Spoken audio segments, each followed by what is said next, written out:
2021 marks the 25th anniversary of the New Basics Brass Band. As we were all discussing on how to celebrate or commemorate 25 years. 25 years. That's a quarter century. That's a long time. I suggested we do a documentary. Only problem is we were in the middle of a pandemic. I had no idea how to tell a story or do a documentary in the middle of a pandemic. So what did we do? Got out the phones, dusted off the memories, and I told a story about some kids from the Midwest who put together a brass band based on their love for New Orleans brass band music and put their own flavor on it. Now we're going to get to the top of the story. Remember, if anybody ever asks you how you get to 25 years, you tell them, just don't quit.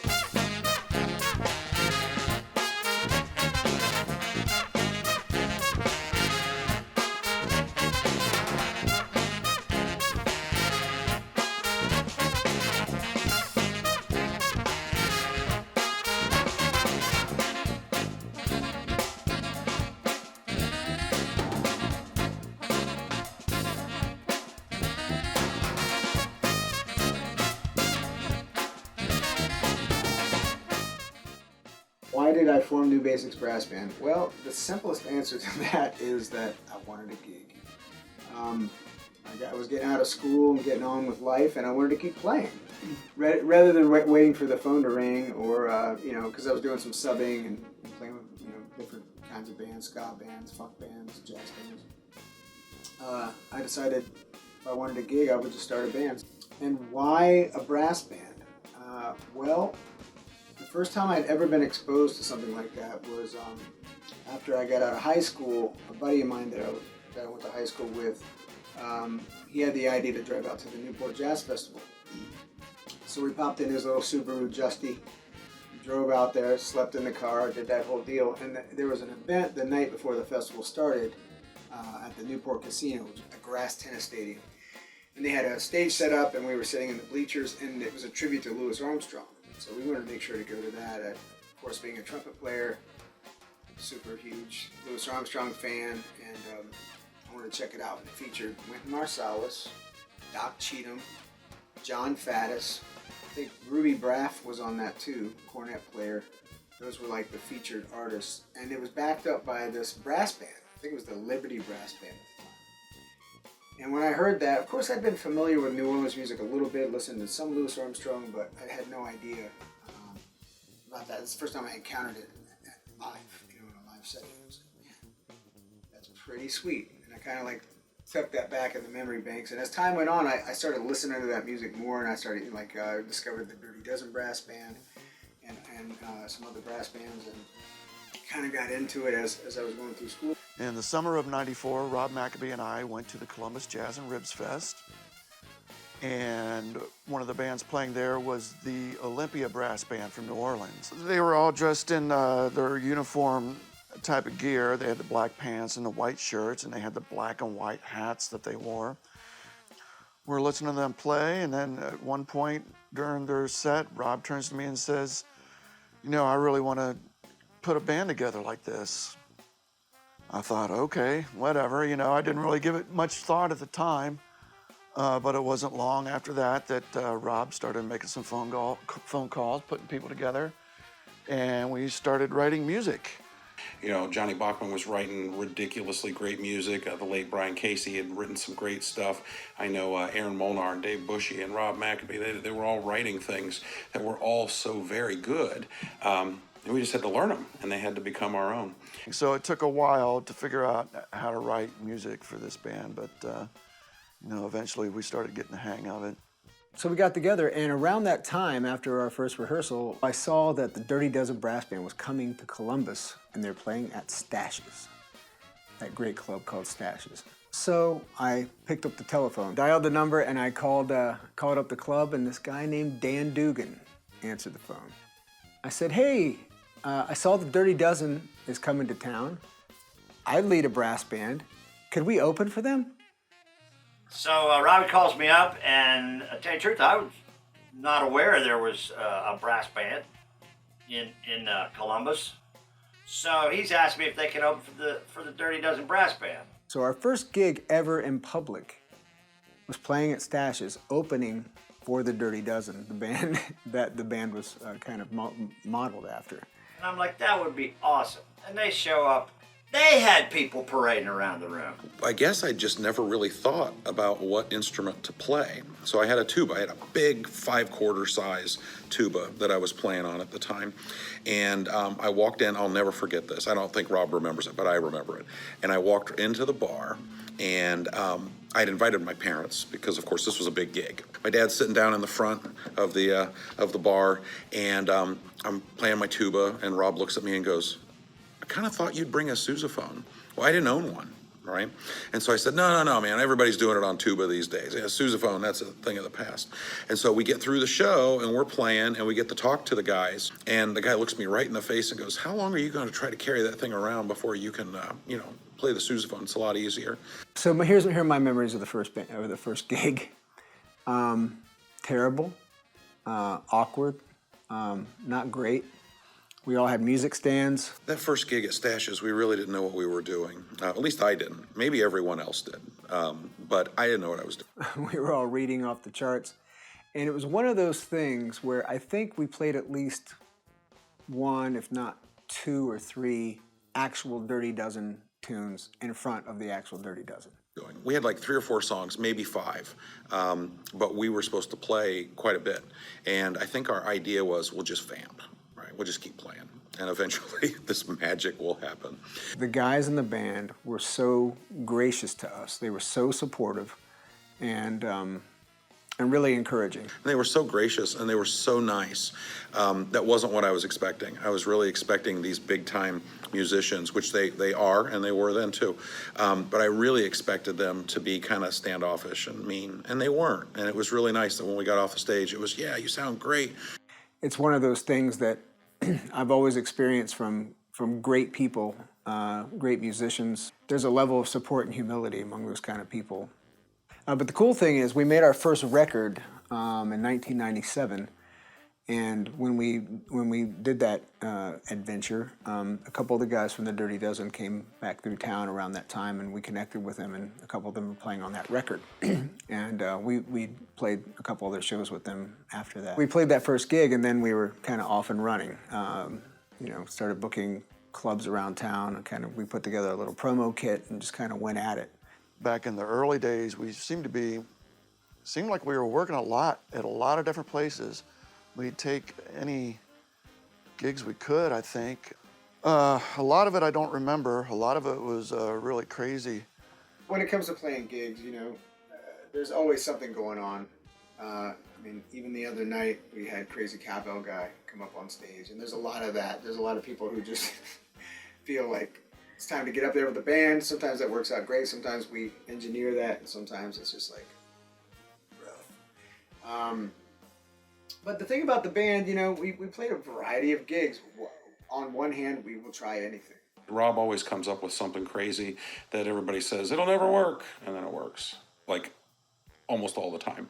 So, there's lots of opportunities, whether it's doing like an outside parade thing or a club gig or a festival or a private show. But sometimes you see those things and it's like, that was a great idea. And sometimes you do those things and it's like, what were they thinking? Or what were we thinking in doing this gig? And one of those I can think about was Cap City Diner. It's a restaurant, and then you have this brass band in the restaurant right by the tables. And of course, we start playing, and it's like, "Can you guys play any soft?" "Sure." "Can you play any soft?" "Sure." And at that time, especially, it wasn't a soft playing band. It was like pretty hard, especially when it came to the trumpet players. And Johnny and I were playing trumpet, and there was one of the tunes that kind of went way up high, and when I went to play that part, I was trying to play soft, so I kind of like squeezed in and just tried to squeak it out. So it wasn't too loud in this little restaurant. And when I went to do that, the next thing I know, I was coming to, and I was on my way to the floor. I'd like choked my air off or something, like choked myself out. Came up in time to like kind of catch myself. I think John grabbed my trumpet. So I just immediately got up and went to the bathroom and tried to collect myself. That was our last really intimate restaurant gig. It was very early on when I was playing with the band. I know we were playing a gig at the Short North Tavern. I think we were covering We Got Robbed or something like that. And in the middle of the song, I'm playing, the band's playing, everything's going just fine, everybody's grooving, and all of a sudden something like taps me like on the top of the head. So I look around and there's nothing. And then like half a second later, there's this splash and it like bounces off and like hits me in the face. And I realize all of a sudden there's like this white chunky stuff all over my drum set. And I'm like, what the heck? And I look up, there was like a drop ceiling and there had been like a leak or something in the apartments above the bar.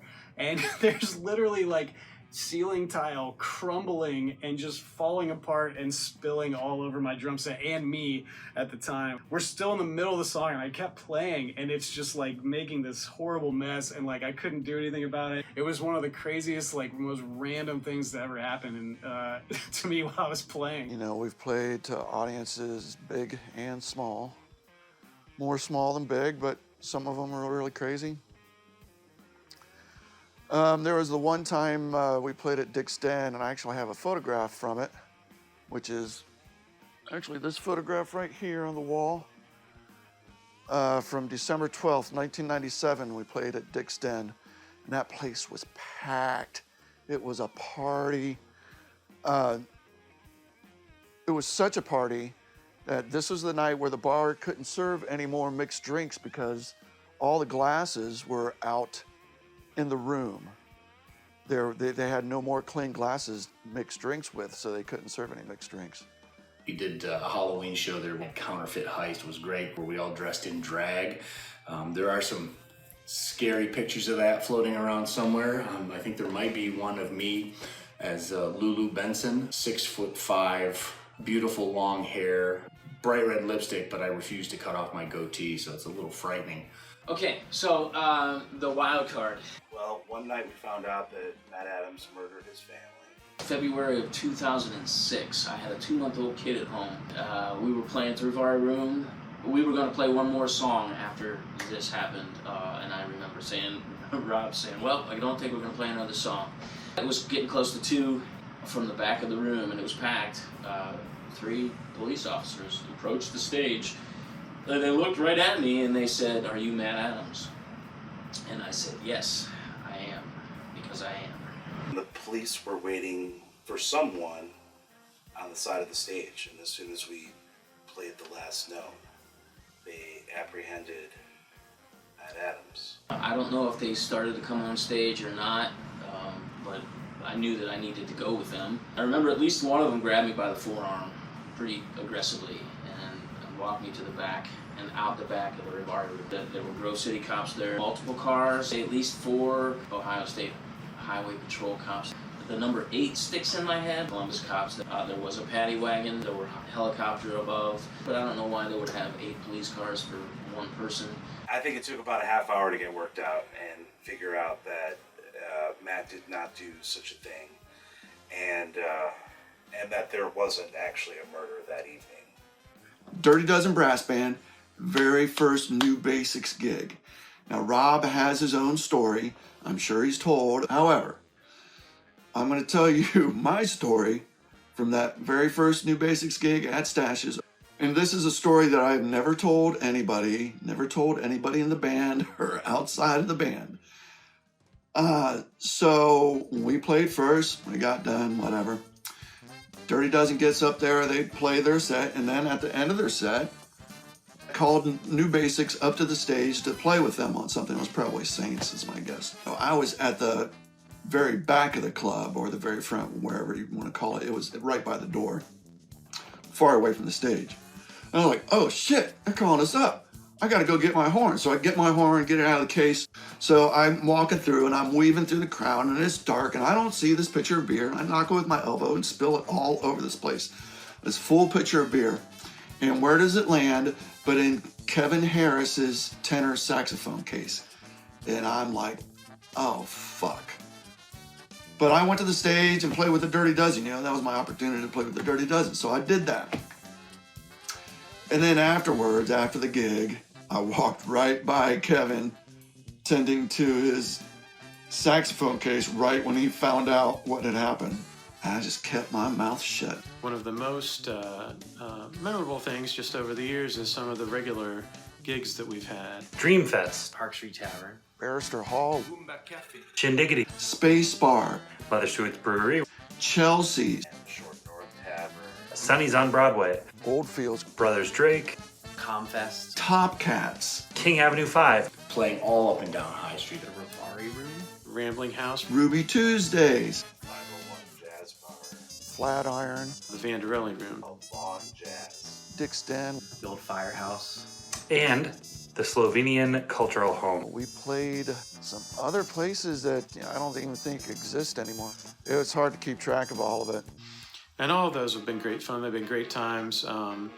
Not only just to get together with the band and play and work out new material, just have a really good regular chance to play together, but also to kind of connect a little bit more with some regular audience members, give them a chance to come out more often to hear us. Probably our most favorite gigs for me were at Dick's Den. Dick's is a home for jazz in Columbus, and the crowds are always fantastic. The staff is amazing. Everybody's in a party atmosphere. The band plays better over there for some reason. I do. And it's neat having the rhythm section up on that stage, horns out front. The dance floor is always packed. The bar is always packed when we play there. Just a big party. There's a lot about playing at Dick's Den that is really awesome. Playing on the floor 3 feet or less from the crowd sometimes is one of them, and with New Basics it certainly was. It wasn't, in my experience, to have a crowd that full, having that much fun, and being that close to them is pretty unbelievable. We got to do some recording with Bootsy Collins, as I remember, in his studio in Cincinnati. Well, as far as I recall, I think we recorded at Bootsy's place twice.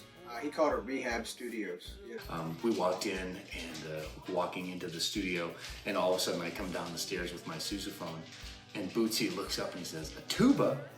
The hell am I supposed to do with a tuba?" But he had that big grin on his face, and it was fantastic. The thing that sticks out in my mind the most would be getting the opportunity to meet and work with Bootsy Collins and Fred Wesley. And the way that came about was through an association with Freak Bass. This is a funk band from Cincinnati. We went over to Bootsy's house in Cincinnati and spent, I don't know, the better part of a day recording one track that I don't know if it was ever used or not. But Freak Bass has an association with Bootsy Collins and was produced by Bootsy Collins. So I think it was sometime after South by Southwest that Freak Bass said, "Hey, you guys want to come down and meet Bootsy and maybe cut some tracks?" And we're like, "Well, hell yeah, we want to come down there and meet Bootsy Collins." And I don't even think I knew Fred Wesley was going to be there until when we were already down there. I go around the corner, and who is sitting there but Fred Wesley, the trombone player, JB's and James Brown. You know, just getting a hang of his vibe was so awesome. And then Fred showed up a little bit later, and he comes in and he lays down some tracks. And then we come in and lay down horn tracks with him. It was just all crazy. I still can't believe that I even got to do that. That was phenomenal, and it was such an influence. Boy, we've been doing a lot of talking about the New Basics Brass Band and what's been going on over the past 25 years. I think, however, we should take a couple minutes to check out some of the sights and the sounds of the New Basics Brass Band over the past quarter century. I mean, we're trumpet players. What else are we going to do? Yeah. What else are you going to do? That's true.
around this great big world. Had my pick of any girl. You'd think I'd be happy, but I'm not.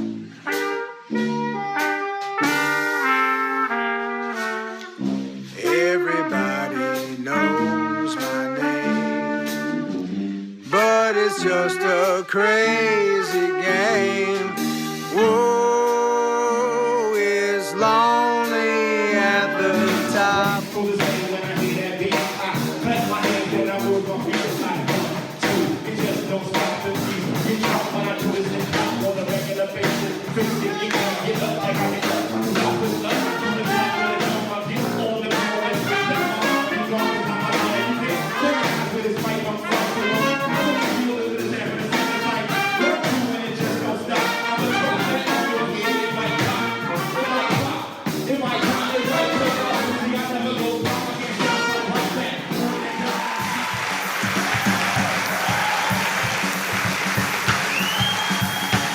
Sing along with us if you're feeling good.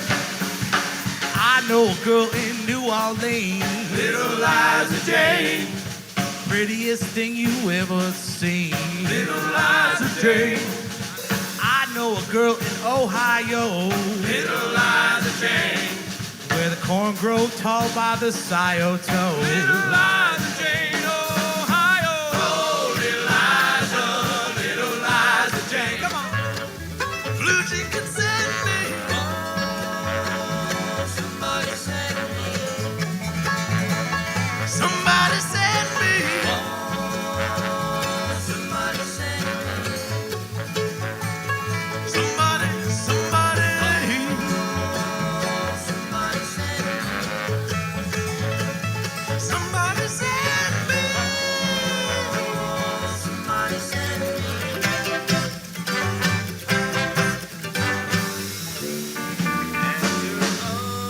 It's said and done, I'll soon forget you. Although I know that it'll be so hard to do. You can't shine your shoes and wear a suit. You can wear a suit and look quite cute. You can't hide your face behind a smile. One thing you can't hide is when you're crippled inside. One thing you can't hide is when you're crippled inside. You can't hide when you're crippled inside.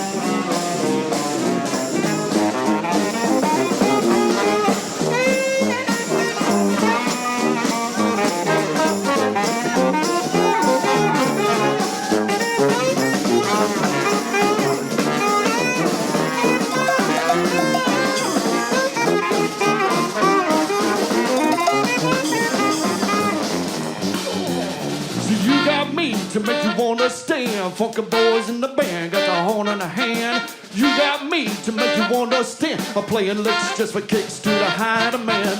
You got me to make you wanna stand. I got the slug in the glove and the TV is playing. Oh, you got me to make you wanna stand. New bass spread that funk out across the land. You got me to make you wanna stand. Say you got me to make you wanna stand. Yeah, you got me to make you wanna stand. Say you got me to make you wanna stand. So So we're going to send you out with this one and, just do whatever you feel like doing, I guess. Thank you all for being here.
After 25 years in the collective experience in the New Basics Brass Band, you would think that there'd be almost no scenario that you could throw at us and that we would think, I don't know what to do.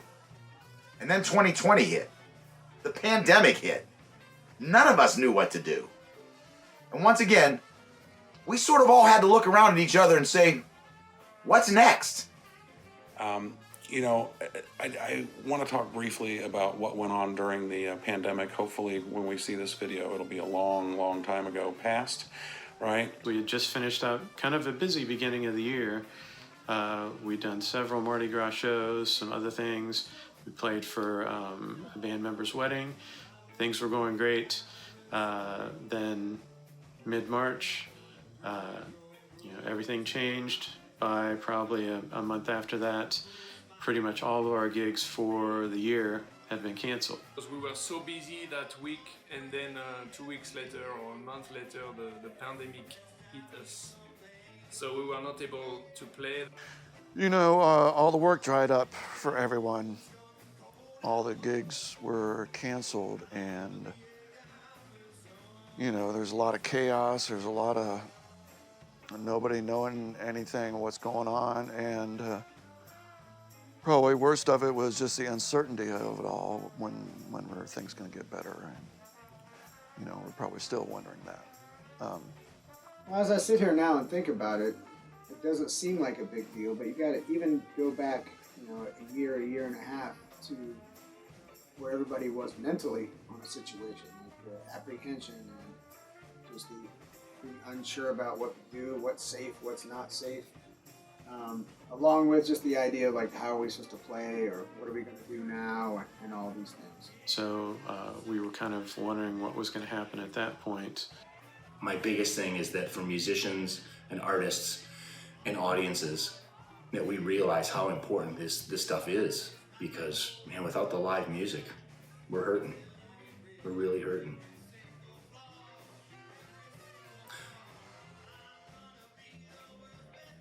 While we were all kind of shut down and kind of wondering what was going to come next, Rob got a hold of us all and said, hey, we should do these pop-up concerts. The pop-up shows were pure genius.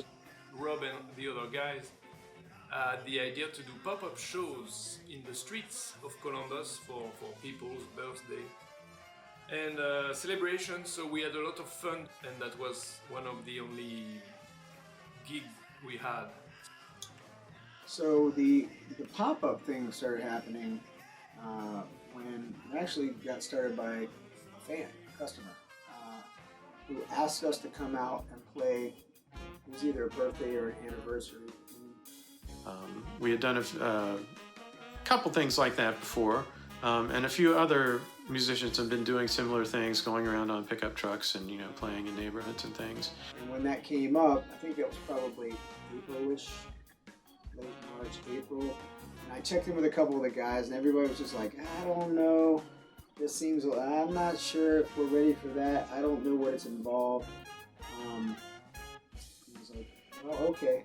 And I turned him down. I said, no, I don't know. I think we're going together. We're not really know what to do. We're not super comfortable yet. So he said, okay. Then, I don't know, some weeks later, a month later, I forget what it was, the same guy gets a hold of me and goes, you know, now we got a birthday. That was an anniversary. Now we got a birthday. And is there any way you guys can come? So, a couple weeks have gone by. I checked in with a couple of the guys, and we got, you know, a quartet together. Drums, tuba, a couple of horns. And it was a beautiful experience. We showed up in the driveway. We went up to the yard. His wife came out, super surprised, dancing on the front porch. We did our 30-minute set, and it was all cool. So we decided that we would do some things like that. One reason, because we're really suited to that kind of thing. We don't need amplification. We're perfectly mobile. I mean, we don't need to be plugged in. I normally play with an amp if we're in the club, but the whole point of the brass band is, you know, comes from the old Salvation Army thing where you can't get the sinners to church, so let's take church to the sinners, and that's what we did. We went and saw everybody. A couple of my favorite things about the band is that we are mobile, so we can take a show that's on the stage and we can take it to the street, we can march around, we can do a parade. It's pretty cool, pretty unique to be able to take the party wherever we go. I don't have a lot of experience with that. We did a couple things in a couple city parks, which were great. It was nice to see people being able to get out, walk by, hear some music, maybe hang out and enjoy something a little bit different. And it wasn't just about, you know, the band needs to play, or we need a gig, or we want a creative outlet. We knew that people were hungry for it, that people were needing that at the moment. Been great for the band and for the audiences that we've been able to play for. You know, to be able to spread a little bit of joy that way, where people have been cooped up, quarantined. You know, that's certainly helped a lot of people doing that. Brought a lot of joy to people that didn't really have too much. The people that were involved in those, that had hired the band, that happened to be next door to the people that hired the band, just the look on their faces, they were so happy, they were so excited because there was live music. You know, it was in their yard, it was in their driveway, it was in the middle of their street. It's been nice to be able to get out, you know, even in all this and play a little bit. Good to, you know, play with the other guys in the band and keep things going that way. But we did also a few just go out and play. Like we went to Schiller Park, we went to Good Ale a couple of times, maybe another neighborhood where we just went out and played just for the sake of playing. And I remember that Schiller Park one, because we roamed around a little bit, but we ended up setting up by that little amphitheater where they do the Shakespeare in the Park. And even though people were spread out, there was still apprehension in the air and everything. But you could just see, like, when we started playing, you could just see, like, some people gathered a little bit, and you could just see, like, the shoulders drop. You could see, like, a little bit of relaxation, a little bit of ease now, like, maybe a little bit of normalcy, maybe just a little bit of joy, maybe just a little bit of live music. And that was really encouraging to us, and something that I personally can say I love doing, because being able to share that with people, a lot of difference for myself. Well, I think New Basics really gave me a start in everything that's a part of my current professional career, at least in performance. I didn't know what a monitor was. I didn't know how to use one. I didn't know how to use a microphone. I was a tuba player. I would say that New Basics for me has been a proving ground, a development ground. Well, when I think back over these past 25 years, what I realize is in many ways I grew up in this band. You know, we started out early 20s, kids, and over these past 25 years I've learned about business, learned some stuff about music, I've learned about relationships, leadership, and many of those lessons came from doing things badly or making mistakes in those areas. So some of those lessons were earned, I guess you could say. You know, when you go to music school and you spend years trying to learn how to play your instrument, play music, when you get out of school, you don't necessarily know how to play your instrument. That kind of thing really happens in live working settings. So New Basics was that working setting for me. That's where I really learned how to play. Yeah, everything that I learned about being in the biz, I pretty much learned in those first several years with New Basics. Joining New Basics was one of the coolest things that happened to me, especially at that time in the Columbus music scene. We've done these gigs where like they're really just about connecting with the community, and I guess I didn't really realize until I started doing that with New Basics that was something that I not only enjoyed, but it has become a big part of my life. The thing I appreciate most about being in the band is the level of camaraderie with all the guys. We are all, at a certain point, perfectionists, but we're all very compassionate and passionate. Someone will have a great idea, we'll work it. Someone will have an idea that's not so good, and we'll work around it. I've made my share of gaffes in this band, especially when I was learning, and everybody was always very supportive. I feel like lifted up in this band. I've been playing with the New Basics for 17 of the past 25 years. And I think one of the great things about playing with this band has been just being able to play a different type of music than I probably would have otherwise. There's really nothing like this, around Columbus or, anywhere in the area. So it's great to, have a different outlet and kind of be able to stretch and, play in some different styles and do some different things than, I normally would with a lot of the other bands that I play with. And it's just been a real honor to work with all the people that have been in and out of the band over these years. And to me, it's just a real privilege and honor to see the commitment that everybody else has to this, and how we're keeping on after all this time. It's been great to get to know people and develop friendships and relationships, with all the great people that have played in the band over the years, from the very beginning, up through now. I hope that what I was a part of in the beginning served as something, and I definitely hope that this band continues a long time into the future, because we've got a lot more music to play. As to what's next, what the next years will hold, however many there are, I would love to get involved with some more of those collaborations like we do with Brass and Grass, whether it's another arts organization or other kind of band, mix some genres, do something fun. And really to just be open to possibilities, because I work with a lot of brilliant, creative people. So at this point in the game, it's more about being a facilitator for other good ideas, I think. And I might have a couple of my own, we'll see. But what a blast, what a journey, and let's see what happens.